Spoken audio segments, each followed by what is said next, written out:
Mrs. Bakare, we're almost out of time. So in the next few minutes, what do you expect as we go into the April 11 elections? What do you expect? Well, thank you very much. First of all, I want to thank Barrister Additional for understanding what I was saying, that we need a mixture of ideas. I wasn't talking about APC or PDP, but we need to have people, and it appears Barrister Lai Mohammed didn't understand what I was trying to say, or pretended not to understand. But having said that, I expect that the April 11th election will be a lot different from the presidential election, because the main thing was the presidency, and that's what everybody was. Now people are going to vote for the people because of what they believe they will do. It will no longer be like it's a regional thing or it's not a regional thing.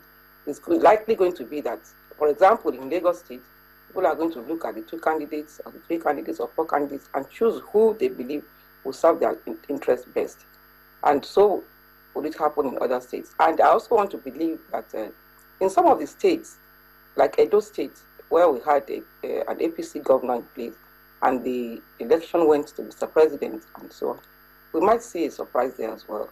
Maybe the APC will come back again and win, maybe the PDP. But I believe people are going to vote this time.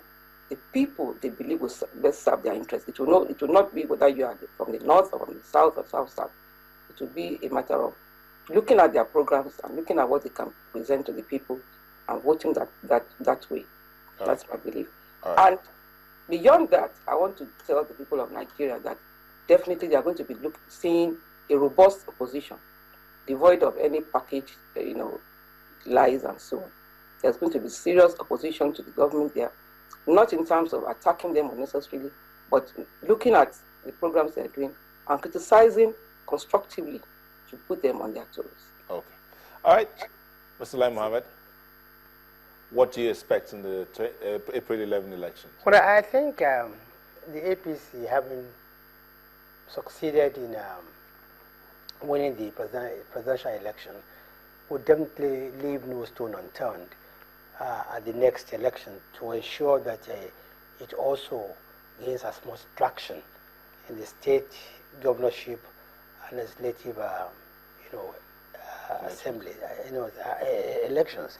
Oh yes, we know that factors that determine the next election will be more local than the factors that determined the last election.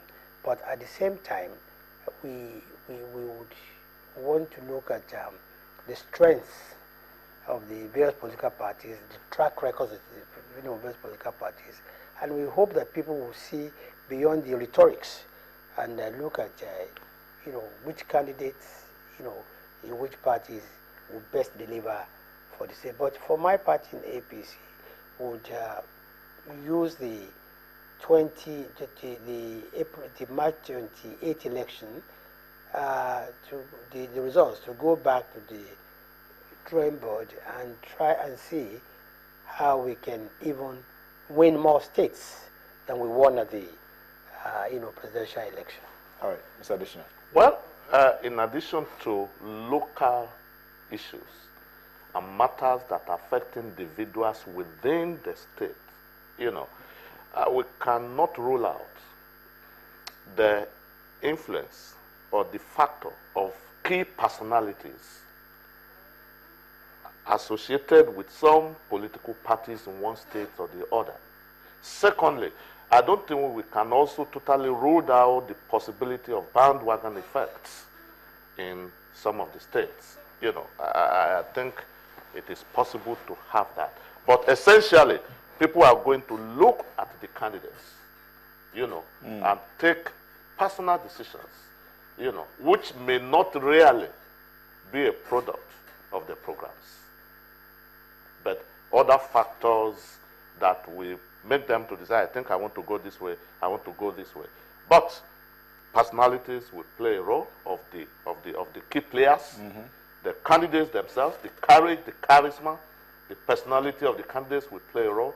And then, like I said, I think bandwagon effect cannot be totally ruled out in some of the states. All right. Thank you very much. I've been speaking with Mr. Lai Mohammed, National Policy Secretary of the All Progressives Congress. As our Board Secretary of the All Progressives Congress, Elijah Mohammed, thank you for coming. Thank you very much. From our Abuja studio, we had Mrs. Remi Bakare, a member of the People's Democratic Party. Thank you for coming.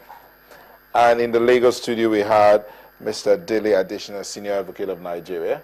Thank you very much. And for you at home, our viewers at home, we have some comments. I could just take one or two before we go. I have this one from DJ Driller. He says, we masses have spoken by our votes. If the incoming party fails us, we will change them come 2019. We masses are the true change, not the party. That's from DJ Driller. And Akinola says, really, there's no conspiracy. Politics is a game of additions. After all, Southwest, South-South, Southeast voted for GJ 4 years ago. That's coming from Akinola. Yunusa Shaidu says, this conspiracy theory is the case in the South-South and Southeast. Compare the total votes GMB got from South-South and Southeast to that of GJ got from North and Northwest, Southwest. It's so clear that South-South and Southeast conspired to win North and Southwest, but backfired. Mr. Additional, what do you think of that?